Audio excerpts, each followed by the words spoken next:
한 신학 세미나에서 있었던 일입니다. 그 신학 세미나의 주제는 판넨베르크의 역사 계시였습니다. 그런데 한 발제를 마친 목사님이 이렇게 결론을 맺었습니다. 하나님의 주권적인 섭리로 모든 것이 규정됩니다. 우리의 삶을 주관하시는 분이 바로 하나님이십니다. 하나님께서 마지막 하나님의 역사를 이루시기 때문에 우리는 낭망하지 않습니다. 그 발제를 듣던 한 전도사님이 손을 들고 질문합니다. 이 세계 역사 가운데 정, 반, 합을 통하여서 하나님의 역사가 이루어지심을 논증하여 주셔서 감사드립니다. 그런데 제게 질문이 있습니다. 하나님의 역사를 어떻게 해야 아이들에게 설명할 수 있을까요? 가정사가 문제로 고민하다가 20층에서 한순간에 실수로 뛰어내렸다가 하반신 불구로 평생을 살아가 있는 친구가 있습니다. 어떻게 하면 하나님의 역사를 이 아이에게 전할 수 있을까요? 대체 어떻게 하면 한순간의 실수로 양손을 잃은 채 평생을 살아야 하는 제 친구에게 이 역사를 전할 수 있을까요? 그 질문을 하고 목사님이 이렇게 답합니다. 전하면 됩니다. 하나님께서 이루신다는 역사의 현실, 그 하나님을 붙들으라고 전해야 됩니다. 근데 아무리 그 전도사님은 그 답을 들어도 답이 와닿지가 않는 겁니다. 하나님이 살아계시는 건 아는데 어떻게 하면 그 고난과 아픔 가운데 있는 친구들에게 전할 수 있을까? 그런 목회자로서 했던 실존적 고민을 나누고 싶었는데 이번엔 또 세미나고 하니까 그런 공식적인 질문에 대한 답을 하는 거더라고요. 그날 세미나에 답을 찾고자 갔던 전도사는 석연치 못하는 답을 듣고 고민하면서 내려왔습니다. 그 전도사가 누굴까요? 저희 가정에서 제 아내랑 이런저런 말을 주고받는데요. 저희 사모가 제게 이런 말을 합니다. 자기는 참 한의 정서가 있다라고 합니다. 이게 무슨 말이냐면 노래를 들어도 약간 제가 좀 마음이 끌리고 이런 사람들을 보면 약간 울먹이는 목소리들. 지금이 아니라 옛날에 미스트롯 1이라는 프로그램을 할 때 이제 많은 사람들이 송가인이라는 분을 응원할 때 저는 또 홍자를 응원했습니다. 약간 홍자의 그 한의 정서가 담아 있어가지고 홍자를 하고, 약간 가수도 좋아할 때 윤복희 선생님의 여러분을 좋아하기보다는 임재범의 여러분 좋아하고 스타일을 할 때마다 약간 그런 좋아하더라고요. 그런 제게 이런 얘기를 아내가 주고받습니다. 아내도 참 고민했던 것 같아요. 왜 이렇게 우리 남편이 또 늘 이렇게 할까? 아마 저희 가정에서 얘기를 주고받기는 저의 성장 과정 가운데 아픔과 어려움에 대한 시간들이 그 고난과 고통에 대한 질문을 늘 함께 던지게 되었고, 그러다 보니까 약간 아픈 사람들의 목소리가 제 마음을 더 움직이는 것 같다. 아, 맞다. 나도 그런 것 같다. 그러고 나니까 또 이제 또 아픈 사람 그런 노래를 좋아하게 됩니다. 그래서 혼자 어느 날 노래방 가서 이제 이런 찬양합니다. 내가 만약 괴로울 때면, 죄송합니다. 저는 찬양을 잘하지는 못하는 것 같습니다. 이제 감정 따라, 느낌 따라 하는 거죠. 그런데 이런 늘 질문을 던지지만요, 분명한 고민이 있습니다. 어쩌면 오늘도 저는 다 답할 수 없는 우리 삶의 실체, 고통과 고난에 대한 질문을 하면서 말씀을 준비했습니다. 어린 시절 늘 제가 던졌던 질문이 있습니다. 하나님 앞에, 하나님이 살아계시면 왜 우리 집이 이렇게 힘들어야 돼요? 저희 어머니는 저도 모태신앙이지만 저희 어머니는 이제 저희 교회 초대 기독교부터 믿어왔던 믿음이 계속 이었던 집이라 합니다. 저희 외할아버지도 이제 일제 치하 시대 강점기 가운데 이 나라의 역사 가운데 있을 때 폐허 속에서 수많은 교회를 세웠습니다. 아마 외할아버지가 세웠던 교회가 이렇게 40곳이 넘었다고 하니까 얼마나 많은 헌신을 했는지 제가 다 짐작하지 못하지요. 그러니까 저희 외가 쪽, 저희 어머니 가정은 믿는 가정입니다. 그러면 믿는 가정 가운데 그 당시에 저희 고민은 그런 거였습니다. 목사님을 통해서 선포되는 말씀은 분명한 하나님의 선입니다. 하나님의 뜻대로 사는 자 뭘 받고? 복을 받고, 하나님의 뜻대로 서지 못하는 자들은 징계를 받는다 라는 메시지를 늘 들었는데 도저히 이해할 수 없는 거죠. 이런 질문을 많이 했습니다. 하나님, 왜 이렇게 우리 집이 힘들어야 됩니까? 왜 신실하게 하나님을 살고 붙들고 살아가는 우리 엄마는 왜 이렇게 힘들게 살아야 됩니까? 하나님, 우리 교회 장로님이 계시는데 이 장로님이 하나님께 늘 헌신하고 엎드리며 그 예배의 자리 가운데 사모함으로 서는 것 하나님이 아십니다. 하나님이 장로님이 왜 사기에 당해야 됩니까? 왜 어려움을 겪어야 됩니까? 왜 고난을 겪어야 됩니까? 지금은 이렇게 하지만 그 당시에 저의 언어는 좀 더 직설적이었습니다. 가감없이 얘기한 거죠. 하나님 뭐 하십니까? 성경에서 이런 질문들이 늘 많다는 거, 너무나 감사한 건 말씀 가운데 늘 깨닫게 됩니다. 하나님을 찾고 하나님께 엎드린 사람들은 늘 한결같이 질문합니다. 심지어 이런 질문들은요, 안 믿는 사람과 대화해도 이 질문이 나타납니다. 전도하다 보면 꼭 이런 친구들 만날 때가 있습니다. 하나님이 선하시다면 어떻게 이 세상에 악이 있을 수 있습니까? 아니 근데 제가 전하지도 않았는데 이분들이 하나님 사랑해 하는 줄 알아요?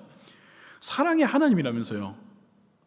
그런데 당신 그 사람 당신 말로는 사랑의 하나님이면 사랑의 하나님이 우리를 사랑한다면서, 근데 이렇게 아프고 슬픈 일이 많은데 하나님 살아계신 거 맞습니까?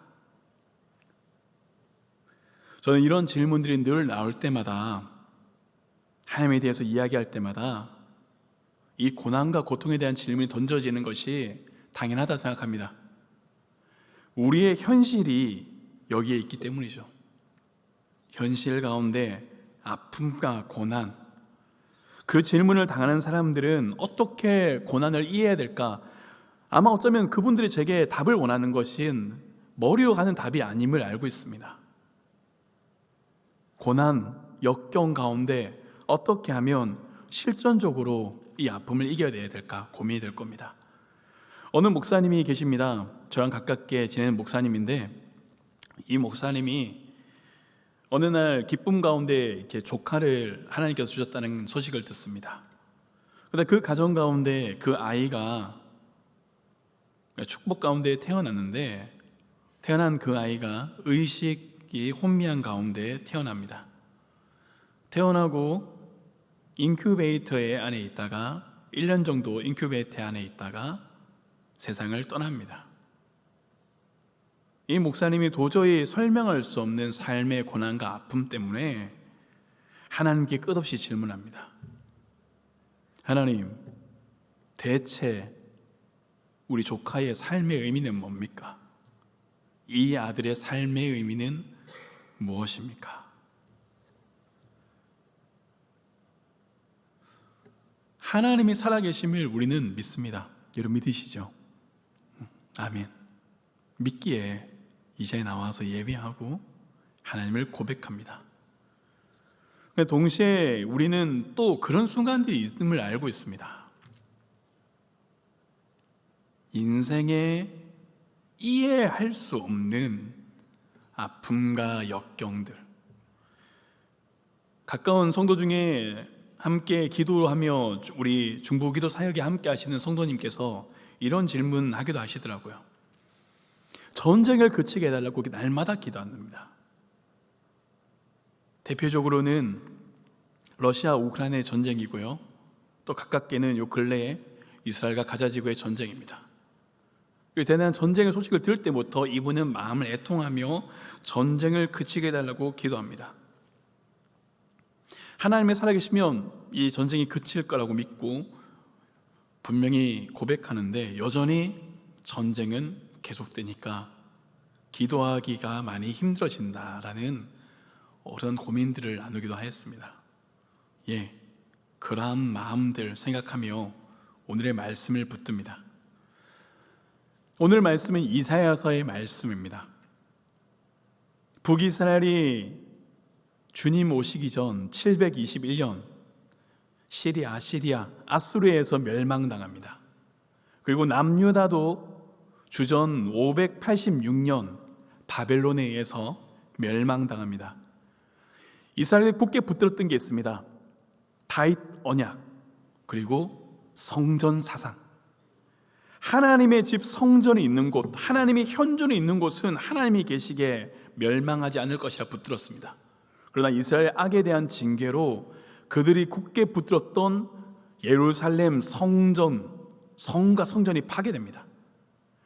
다윗을 통해서 하나님 메시아 왕국이 이어질 것이라 생각했지만 그 왕들 다 붙들려가고 죽습니다. 죽임당합니다. 유다의 마지막 왕 시드기야 두 눈이 뽑힌 채 비참하게 바벨론에 끌려갑니다. 이스라엘 땅에 남아있는 사람들은 열왕기하 성경의 표현대로 빌린다면 비천한 자만 남습니다. 아무것도 가지지 못한 자만 남고, 나라가 잃고 끌려갔으니까 이스라엘 사람들은 당연하죠. 모두 아픔과 절망 가운데 있을 겁니다. 전쟁통에 살아남은 사람들은, 이스라엘 남겨진 사람들은 이제 빈민이 됐습니다.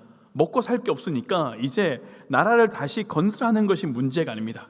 아무것도 없는 땅에서 뭐라도 주워 먹고 살아야 되는 게 그들의 삶이었습니다. 바벨론에 끌려간 사람들 역시 바벨론에 끌려가서 노예처럼 살면서 그 삶을 이어가며 연명하며 붙들 뿐입니다. 근데 그래도 그들이 유월절을 지키지 않겠습니까? 그래도 그들이 모입니다. 유월절에 모였을 때 아마 자녀들에게 이런 얘기하지 않겠습니까? 우리 민족이 애굽의 고통 가운데 있을 때 하나님께서 우리의 고통의 부르심을 들으시고 애굽에서 인도하여서 홍해를 가르셨다. 그래서 우리 민족이 하나님 앞에 부름받게 되었다. 그러면 자녀들이 이런 질문 하지 않았을까? 이런 질문 했을 거라 생각합니다. 출애굽하며 홍해를 가르신 하나님이 우리 하나님이시군요. 그럼 그 하나님이 지금 어디 계세요? 아마 이렇게 질문하지 않았을까? 나라가 이렇습니다. 아무것도 없습니다. 이스라엘 백성들은 그들의 징계 때문에 고통받는데 오히려 하나님께 따지죠. 하나님, 우리는 하나님의 백성인데 악한 나라, 이방의 나라, 마르둑의 나라가 우리를 이토록 짓밟습니까? 하나님이 살아계시면 저 이방 나라가 우리를 짓밟고 하나님을 경외하는 백성들이 우상 가혹한 이 땅 가운데 있는 게 뭡니까? 하나님 대신 무엇을 하십니까? 라고 질문을 던지게 되겠죠. 이스라엘 현실은 우리가 우리 역사 가운데도 충분히 짐작할 수 있는 역사입니다. 반백년 전 이 나라 가운데, 이 나라가 일었을 당시에 수많은 자들이 얼마나 하나님께 물었을까요? 폐허밖에 남지 않았던 나라, 민족, 그것이 이스라엘의 현실이었습니다. 저는 자, 비천한 자, 구골한 자, 몸이 성하지 않은 자만 이스라엘에 남아있고, 바벨론에 끌려온 사람들도 그 강대한 바벨론 제국 바라보면서 절망할 뿐이겠죠. 나라를 위한 현실도, 싸우기에 맞설 군대도, 힘도, 능력도 아무것도 없습니다. 아무것도 없습니다. 그저 절망 가운데서 탄식하며 애통할 수밖에 없는 것, 그것이 이스라엘의 현실이었다라는 것을 깨닫게 됩니다. 오늘 말씀을 준비하며 조심스럽지만 하나님 안에서 계속 기도한 것이 있습니다. 하나님, 어쩌면 오늘 말씀에 서는, 오늘 수요 기도의 자리에 서는 오늘 하나님께 나오는 자들 중에 이스라엘과 같은 분이 있을 것 같아 기도합니다. 아무것도 없다고 절망하며 기도의 제목들이 이루어지지 않아서 낭망한 자들, 그들에게 하나님의 역사를 일으켜 주십시오. 그런 마음으로 기도를 하며 말씀을 바라봅니다. 여러분, 오늘의 본문 말씀입니다. 이사야 43장 18절에서 21절까지 말씀. 우리 이 말씀 그냥 읽지 말고 한번 힘을 줘서 읽었으면 좋겠습니다. 함께 읽겠습니다. 너희는 이전 일을 기억하지 말며 옛날 일을 생각하지 말라. 보라, 내가 새 일을 행하리니 이제 나타낼 것이라. 너희가 그것을 알지 못하겠느냐? 반드시 내가 광야에 길을, 사막에 강을 내리니 장차 들짐승 곧 승냥이와 타조도 나를 존경할 것은 내가 광야의 물을, 사막의 강들을 내어 내 백성 내가 택한 자에게 마시게 할 것임이라. 이 백성은 내가 나를 위하여 지었나니 나를 찬송하게 하려 함이니라. 아멘. 사랑하는 여러분, 우리는 이스라엘의 역사를 알고 있기에 여러분에게 물어봅니다. 하나님께서 역사 가운데 무엇을 하고 계셨을까요? 이스라엘은 지금 징계 가운데 있습니다. 하나님의 징계 가운데 있습니다. 그래서 하나님이 떠난 것 같은 현실 가운데, 아니 참혹한 현실이겠죠. 다 표현하지 못하는 그 참혹한 현실 가운데 낭망합니다. 그러면서 오히려 하나님께서 이루셨던 그 구원의 사건, 출애굽의 사건을 기억하며 하나님을 소망하는 것이 아니라 무엇합니까? 그 출애굽의 사건을 기억하며 더 낭망하며 슬퍼하는 것이 그들의 현실이었습니다. 그러나 우리가 분명히 던질 질문이 있습니다. 하나님은 무엇을 하고 계셨을까요? 역사를 만들어가고 계셨습니다. 이스라엘 사람들이 다 깨닫지 못하지만, 알지 못하지만 하나님은 역사를 만들어 가셨습니다. 이스라엘 사람들의 눈에 볼 때 바벨론이란 그 광대한 왕국은 결코 멸망하지 않는 나라였습니다. 바벨로니아 왕들은 스스로 자신들이 신이라까지 칭할 정도로 광명한 힘을 자랑했습니다. 멸망하지 않을 것 같은 나라입니다. 하지만 하나님이 이미 그 바벨로니아가 있을 가운데 이사야 선을 통해서 또 말씀하십니다. 뭘 얘기하십니까? 바사왕 고레스, 페르시아를 통하여서 역사의 주권자신 하나님이 페르시아를 통해서 그 광대한 왕국 바벨로니아를 멸망할 것이고 그 가운데 이스라엘이 돌아오게 될 것이라는 예언을 하셨습니다. 역사를 누가 만들어가느냐? 우리는 하나님이 만들어감을 고백합니다. 사랑하는 여러분, 하나님이 수많은 역사를 이루어감을 성경의 기록에 우리는 봅니다. 대표적으로는 하나님께서 하나님의 사람을 통해서 하나님의 일을 이루어가셨습니다. 하나님의 사람들, 족장들 통해서 이루어가셨고 하나님의 민족을 통해서 이루셨습니다. 때때로 이스라엘이 아픔 가운데 있을 때, 멸망 가운데 있을 때 사사를 통하여서, 그 징계 가운데 있는 사사를 통하여서 하나님의 구원을 이루셨습니다. 왕정시대 가운데 있을 때 예언자를 통하여서, 선지자를 통하여서 하나님의 말씀을 끝없이 선포하셨습니다. 하나님이 역사 가운데 늘 행하셨습니다. 역사의 주권자신 하나님이십니다. 그런데 이스라엘은 그저 알지 못했습니다.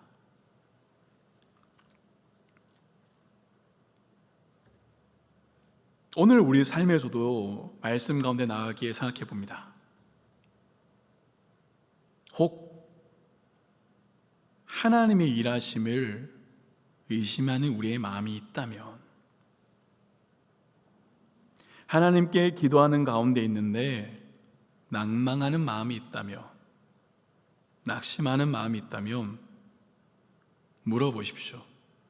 여러분, 하나님의 살아계심을 붙드십니까? 이 질문이 참으로 중요한 질문입니다. 히브리서 10장 19절에서 20절 말씀입니다. 함께 읽겠습니다. 히브리서 10장 19절에서 20절입니다. 그러므로 형제들아, 우리가 예수의 피를 힘입어 성소에 들어갈 담력을 얻었나니 그 길은 우리를 위하여 휘장 가운데로 열어놓으신 새로운 살 길이요 휘장은 곧 그의 육체니라. 새로운 살 길. 사랑하는 여러분, 오늘 우리의 말씀에서는 이 이사야서의 말씀은 가깝게 말한다면 이스라엘이 바벨론에서 돌아오게 될 것이다. 70년의 그 노역의 역사가 끝나고 하나님께서 회복하게 할 것이다. 그 모든 역사를 하나님이 이루신다는 말씀이죠. 하지만 이를 좀 더 하나님의 구속사의 관점에서 바라보면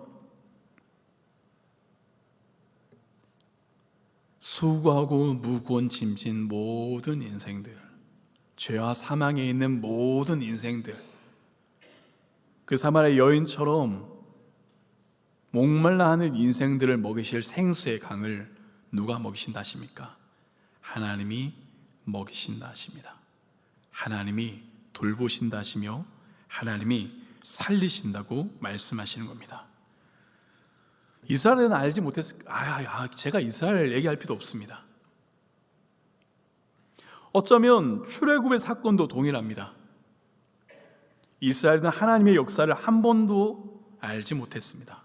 하나님의 구원이 어떻게 이루어질지 깨달은 적이 없습니다. 아니, 출애굽보다 더 거슬러 가도 동일합니다. 요셉의 삶을 보아도 그렇습니다. 여러분, 요셉이 있죠. 우린 요셉을 압니다. 그죠? 예, 감사합니다. 할렐루야. 예. 저도 요셉이라서 요셉 참 좋아합니다. 그런데 이런 질문 해봅니다. 하나님 요셉과 함께 살아 계셨잖아요. 예, 감사합니다. 고개 끄덕이셔서 감사합니다, 권사님. 예. 그런데 이런 질문 해봅니다. 여러분, 하나님이 왜 요셉이 애굽에 팔려가는 걸 막지 않으셨을까요? 아니, 하나님 살아계시지 않습니까? 하나님 요셉 사랑하지 않습니까? 그런데 형들이 애굽에 팔려가는 걸 왜 하나님 막지 않으셨을까요? 왜 보디발의 아내에게 유혹당하는 것을 막지 않으셨을까요? 왜 요셉이 누명을 쓰고 감옥에 가는 걸 막지 않으셨을까요? 아니, 심지어 요셉이 꿈 해몽하지 않습니까? 술 맡은 관원장이 기억한다지 않습니까? 근데 그가 2년 동안 요셉을 잊고 바로가 꿈꿀 때까지 잊게 하도록 왜 그냥 두셨을까? 오히려 요셉의 삶을 보면 이런 질문 되겠죠.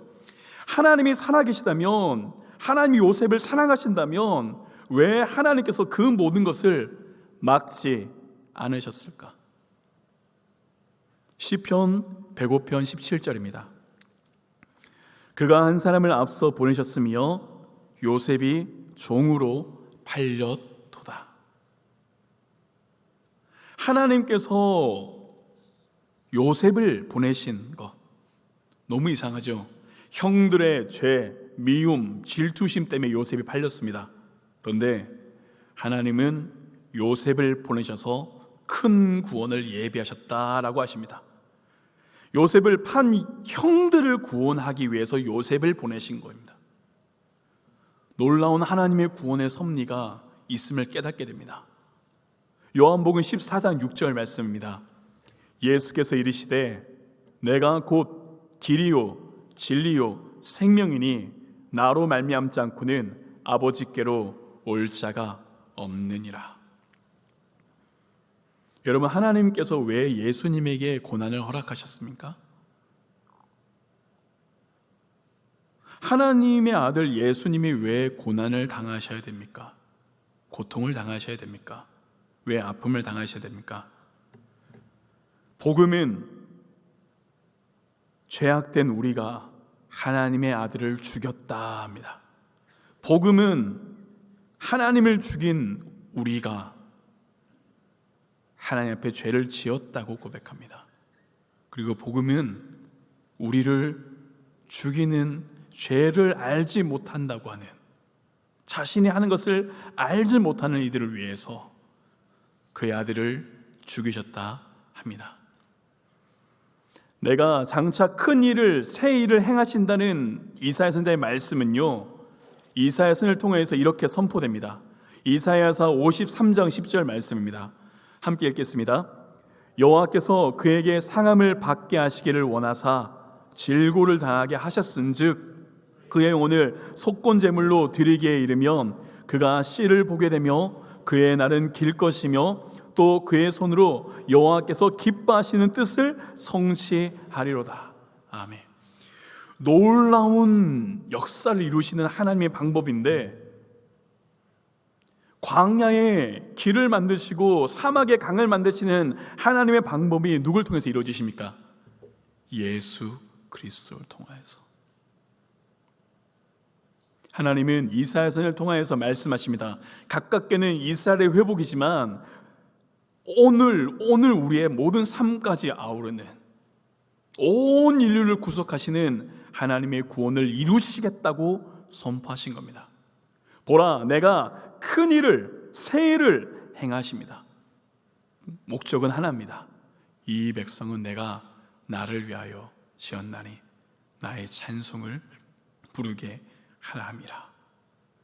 우리가 하나님의 자녀가 되길 원하시는 하나님의 뜻이 이사야 선지자를 통하여서 있음을 깨닫게 됩니다. 사랑하는 여러분,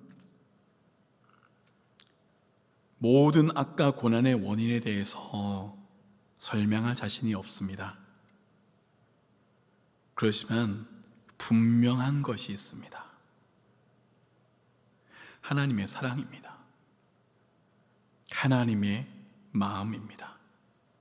53장 10절 말씀에 이렇게 기록되었습니다.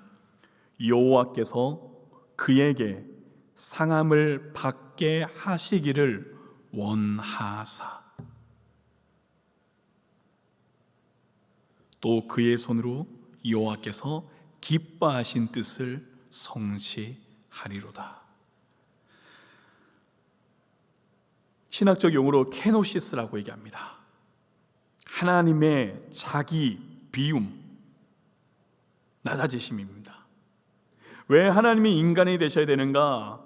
그거는 마치 악과 고난의 존재 이유처럼 우리가 설명할 수가 없습니다. 사랑이라고 우리는 늘 얘기지만 이 사랑을 우리는 다 설명할 수 없다는 것이 분명합니다. 그런데 그 하나님의 사랑 때문에 우리가 알 수 있는 것이 있습니다. 아픔을 당한 자들 하나님께서 어떻게 여기시는가? 하나님은 어떤 분이시죠? 예수 그리스도를 통하여서 우리의 아픔을 아시는 분임을 다시 한번 깨닫게 됩니다. 여러분, 사탄은요, 우리를 비참하게 만들길 원합니다. 인생의 고난과 압과 역경을 통하여서 한 가지를 분명하게 하려고 합니다. 뭡니까? 여러분을 하나님으로부터 멀게 할 겁니다. 하나님과의 관계를 끊어놓고 하나님을 믿지 못하게 하고 하나님의 살아계심 섭리를 의심하게 하고 기도하는 자를 낭망케 하고 낙심케 하고 쓰러뜨립니다. 하나님을 사랑한다고 사랑하는 자에게 고난과 아픔과 역경을 통해서 하나님의 사랑을 의심하게 합니다. 대적은 요셉에게 그랬던 것처럼, 욥에게 그랬던 것처럼 삶의 고난과 역경과 아픔, 죄로 말미암아서, 유혹을 말미암아서 여러분을 쓰러뜨리게 하려 합니다. 이게 죄임을 깨닫습니다. 그리고 대적이 오늘도 여러분을 속이는 자임을 기억합니다. 야, 하나님이 살아계시는데 네 인생이 이렇게 힘들지 않냐? 야, 그거 달리 말하면 하나님 없는 거 아니냐? 그러니까 네 뜻대로 살아라. 사랑하는 여러분, 대적이 이렇게 우리를 속인다면 오히려 그 대적의 속임 앞에 선포하였으면 좋겠습니다. 하나님은 살아계십니다. 이스라엘은 다 알지 못했습니다. 어떻게 하나님께서 길을 만드시는지, 바벨론이라는 나라의 그 최강 주권자를 심판하시는 페르시아 바사를 통해서 하나님께서 이스라엘 돌려보낼 계획이 어떻게 이루어지고 계시는지, 죄와 사망에 묶여있는 우리를 하나님께서 예수 그리스도의 십자가를 통해서 어떻게 구원을 이루실지 그 누구도 알지 못하였습니다. 하지만 그것이 하나님께서 원하시는 뜻이었습니다. 하나님께서 그렇게 하신 이유, 나를 위하여 지은 자들이 내게 오기 위함, 나의 찬송을 부르게 위함. 우리는 고린도전서 10장 13절 말씀을 암송합니다. 사람이 감당할 시험 받기는 너희가 당한 것이 없나니 오직 하나님 믿으사 믿을 만하다, 믿음직하다, 신뢰하고 한결같음을 붙드는 것. 너희가 감당치 못할 시험 당을 허락지 아니하시고 또한 시험 당할 쯤에 피할 길을 내사 너희로 능히 감당하게 하시느니라. 저는 하나님의 살아계심을 믿습니다. 하나님의 섭리를 다 알 수 없지만 하나님의 살아계심을 믿기에 선포합니다. 하나님은 오늘도 우리의 삶에서 역사를 이루어 가시는 분임을 믿습니다. 여러분의 삶에 누가 계십니까? 하나님이 계십니다. 우리가 다 알지 못해도, 다 깨닫지 못해도, 알 수 없어도 분명한 것 하나, 하나님은 우리를 인도하십니다. 때때로 우리의 삶의 고난과 역경과 아픔 가운데 대적해주는 시험 때문에 우리도 흔들릴 수 있습니다. 역경합니다. 하지만 다시 거기서 붙들게 있습니다. 십자가를 붙들길 소망합니다. 대적의 수많은 공격에 십자가를 붙드십시오. 또한 여러분, 우리가 기억할 것이 있습니다. 이사야 선지자를 통해서 하나님이 이루시는 하나님의 섭리는 우리의 약속되는 그 새 하늘과 새 땅에 있습니다. 이사야 65장 25절 말씀 제가 읽겠습니다. 65장 25절입니다. 이리와 어린 양이 함께 먹을 것이며 사자가 소처럼 즙을 먹을 것이며 뱀은 흙을 양식으로 삼을 것이며 나의 성산에는 해함도 없겠고 상함도 없으리라 여호와께서 말씀하시느니라. 66장 10절 12절 말씀입니다. 예루살렘을 사랑하는 자들이여 다 그 성읍과 함께 기뻐하라.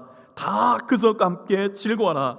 그 성을 위하여 슬퍼한 자들이여 다 그 성의 기쁨을 알미암아 그 성과 함께 기뻐하라. 너희가 젖을 빠는 것 같이 그 위로하는 품에서 만족하겠고 적을 넉넉히 빤 것 같이 그 영광의 풍성함을 말미암아 즐거워하리라.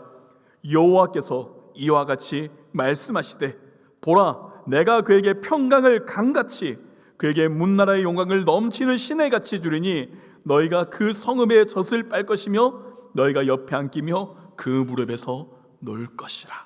요한계시록 21장 3절 4절 말씀입니다.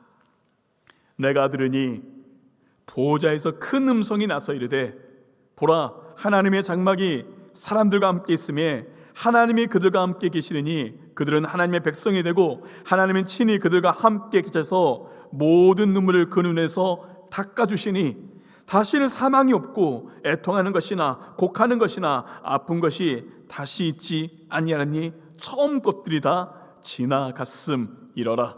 아멘. 사랑하는 여러분, 앞에 아까 이런 질문 던졌던 목사님이 이야기를 했습니다. 하나님 대체 이 삶, 이 내 조카의 이 아들의 삶의 의미는 무엇입니까? 이 목사님은 이 질문으로 몇 년 동안 하나님께 통회하며 애통하며 탄원하며 기도했습니다. 어느 날 이 목사님이 기도하는 가운데 하나님께서 세미한 음성으로 이 목사님에게 말씀하셨답니다. 아들아, 내가 그 아들을 사랑한다. 사랑하는 여러분, 우리가 기억할 것이 있습니다. 우리의 인생이 여기가 끝이 아닙니다. 하나님의 말씀은 우리의 마지막이 해피엔딩이라 말씀하십니다. 마지막 약속하셨습니다. 하나님께서 우리와 함께 계시고 우리가 그 안에서 영광을 바라보며 그 품에서 만족하고 평강을 누리고 하나님이 우리의 모든 눈물에서 눈물을 닦아주시고 품어주시는 그 영원한 나라, 사자와 어린 양이 함께 뜻널고 해함이 없는 그 영원한 나라. 우리의 마지막은 하나님 나라입니다. 그러나 그 하나님 나라가 완전히 이루어지지 않음을 알고 있습니다. 아까 고난에 대한 최후의 승리가 정해져 있지만 우리는 이미 이긴 싸움을 하고 있지만 전쟁이 끝난 건 아닙니다. 전쟁의 승패는 정해졌습니다. 악은 멸망합니다. 하나님 나라가 이루어집니다. 하지만 국지적인 전투가 군데군데 있을 수 있습니다. 우리의 삶 가운데 우리가 하나님이 약속하신 그 하나님 나라라는 결말을 향해서 우리에 있는 고난과 아픔을 가지고 부딪히며 싸워가는 영적 싸움 가운데 있음을 압니다. 그렇지만 그 영적 싸움 가운데 있음을 알기에 붙드는 게 있습니다. 하나님의 살아계심 주권입니다. 사랑하는 여러분, 오늘 제가 이 찬양에서 여러분 많이 당황하셨을 줄 믿습니다. 찬양 가사가 제가 참 좋아하는 찬양이 있는데 웨이메이커라는 찬양입니다. 오늘 제목과도 설교 제목과도 이어지는 찬양입니다. 제가 너무 와닿던 곡은 이렇습니다. 주행하심 볼 수 없어도 때론 느낄 수 없을 때도 일하시네 주님 절대로 멈추지 않네. 주행하심 보이지 않아도 때론 느낄 수 없어도 그때도 일하시네 주님 절대로 멈추지 않네. 이곳에 운행하시는 하나님, 두세 사람 내 이름으로 모인 곳뿐 아니라 나의 삶 가운데 역사하신 하나님이 우리의 삶을 인도하심을 우리는 고백해야 됩니다. 사랑하는 여러분, 무엇이 여러분의 삶을 고난과 아픔 가운데 역경에 둔지 저는 모릅니다. 그러나 그 고난과 역경과 아픔에도 불구하고 더욱 붙들어야 할 것 하나가 있습니다. 하나님의 살아계심, 하나님의 주권, 하나님이 세상을 이처럼 사랑하사 독생자를 주셨다는 그 놀라운 구원, 그 진리가 우리를 살게 한다는 것을 깨닫습니다. 사진 하나 부탁하겠습니다. 제 친구 사진인데요, 제 친구는 앞에서 제가 질문했던 것처럼 중학교 3학년 시절 제가 오토바이로 먼저 교통사고를 나고 병원에 있을 때 친구들과 술을 먹고 치계열의 마름에 전봇대에 올라가서 춤을 추다가 미끄러지면서 고압전선에 감전되어서 그만 온 몸이 다 타버렸습니다. 국적으로 살아났지만 그 감전에 의한 쇼크로 양발을 절단할 수밖에 없었습니다. 양발이 없이 하루아침에 중학교 3학년 중3 시절 이 아이가 양발을 잃었을 때 하나님의 살아계심이 이 아이에게 설명이 되었겠습니까? 하나님께서 사랑하신다는 말이 이 아이에게 설명이 되었겠습니까? 설명이 되지 않았죠. 오랜 시간 이 친구는 고민했습니다. 내가 어떻게 살아야 되나? 내가 어떻게 살아야 되나? 살 소망이 없다. 그러던 어느 날 이 친구의 마음 가운데 하나님께서 두드리십니다. 이 친구도 교회 다녔거든요. 암송했거든요. 잘 몰라도 하나님에 대해서 알거든요. 그런데 어느 날 이 친구가 집에 있는데 하나님의 음성이 들립니다. 하나님께서 세상을 이처럼 사랑하사 독생자를 주셨으니. 갑자기 홀린 듯이 이 친구는 하나님의 말씀을 펴니다. 근처에 있는 교회로 뛰어갔습니다. 그리고 하나님 앞에 돌아오게 되었습니다. 이 친구 유튜브에서 아무도 알아주지 않지만 자기 혼자 아까 그 사진을 띄우면서 하나님의 살아계심 찬양하며 성경 강좌를 하고 있습니다.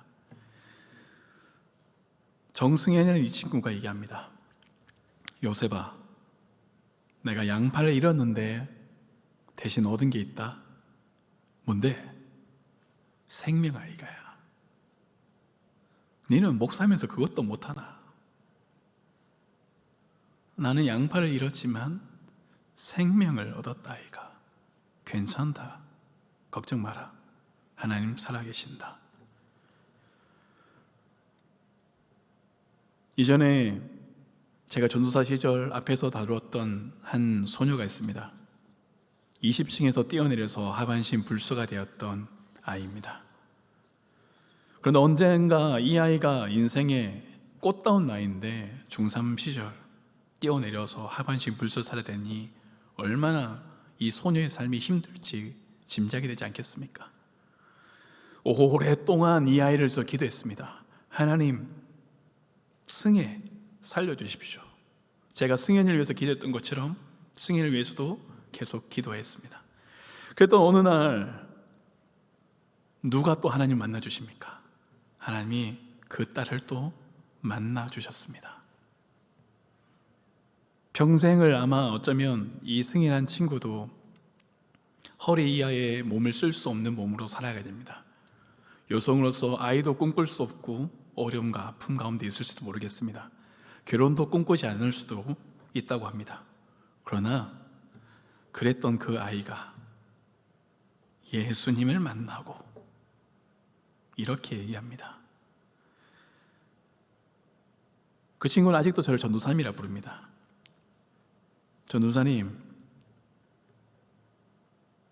그렇게 말할 때는 몰랐지만 하나님을 만나니 제가 분명한 건 하나 깨닫게 됩니다.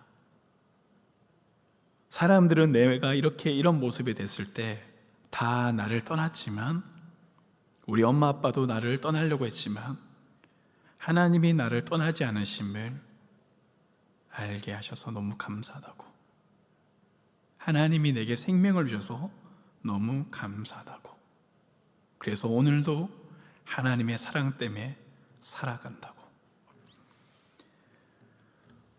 사랑하는 여러분, 오늘 말씀을 결론내며 여러분에게 되묻습니다.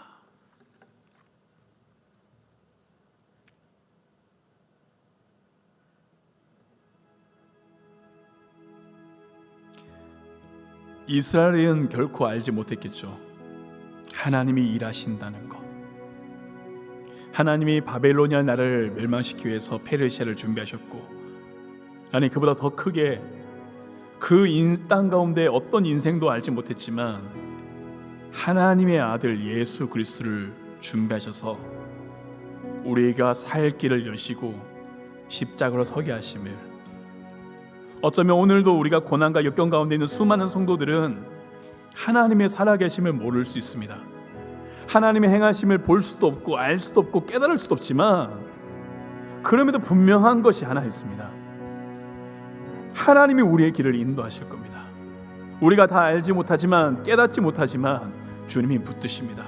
역사의 주권자이신 하나님, 오늘 나의 삶의 주인이신 하나님, 우리의 삶을 붙드시고 포기하지 않는 하나님, 여러분을 결코 포기하지 않으시고 사랑하시는 하나님이 계십니다. 사랑하는 여러분, 하나님을 붙드십시오. 그것이 믿음임을 믿습니다. 하나님의 살아계심을 붙드십시오. 그것이 믿음입니다. 지금 눈앞에 보이는 우리의 삶이 고난과 아픔과 역경과 좌절로 악이 있는 것처럼 보일지라도 하나님의 살아계심을 붙드는 우리는 낭망하지 않습니다. 하나님께서 이루실 것을 알기에 오늘 삶의 역경과 고난 가운데 있는 자들, 여러분 하나님께 우리의 삶을 내어드리십시다. 하나님이 여러분 삶 가운데 이루어 가실 겁니다. 하나님의 역사를, 하나님의 구원을, 하나님의 사랑을, 하나님의 섭리를, 그 하나님을 생각하면서 이제 우리가 부르고 싶은 찬양인데 같이 함께 찬양했으면 좋겠습니다.